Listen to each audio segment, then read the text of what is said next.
As explained by Senior Airman Rachel Loftus, 99th Air Base Wing Public Affairs, in the article, Captain Carlisle unveiled MiG-23, dedicated to ACC Commander, at a ceremony held at the Threat Training Facility on Nellis Air Force Base, Nevada, on October 17, 2016.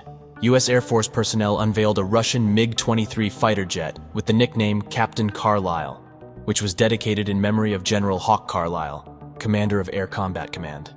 The ceremony's opening remarks were made by Colonel Samantha Weeks, commander of the 57th Adversary Tactics Group, who praised the aircraft's namesake. It is my honor to be with you today as we dedicate an aircraft to one of the finest fighter pilots in our Air Force, and one that I have been fortunate enough to work for almost my entire career, said Weeks. To have command of one of his prior assignments is a huge responsibility, and one that I am forever grateful for.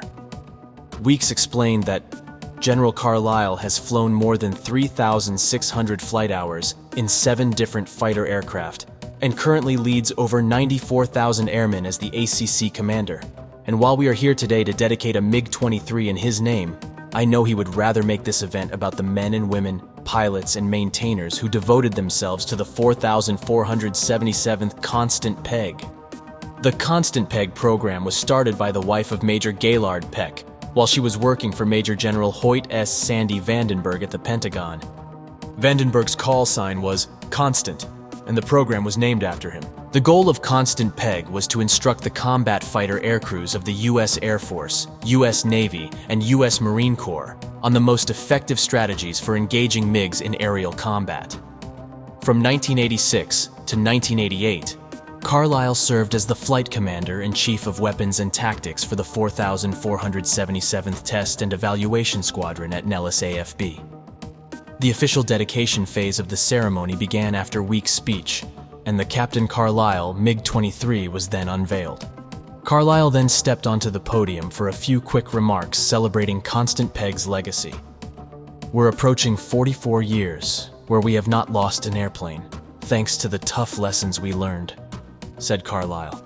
Since 1972, the Air Force has not lost an airplane in air-to-air combat. Oh, and by the way, April 15, 1953, was the last time a soldier had to worry about an enemy airplane dropping a bomb on them. Carlisle went on to add, "It's amazing to think about what our Air Force has done. Those lessons we learned coming out of Vietnam were difficult, but the key point in that statement is we learned the lessons. So I guess the bottom line to that whole thing is, if you're in a country that's an enemy of the United States and you fly for that country, the short answer is, it sucks to be you." During the Cold War, one of the most popular and effective Soviet aircraft was the Mach 2 capable MiG-23 Flogger. It opened the way for the equally effective MiG-27 Flogger ground strike variant, since it was the first Soviet airplane to have variable sweep wings.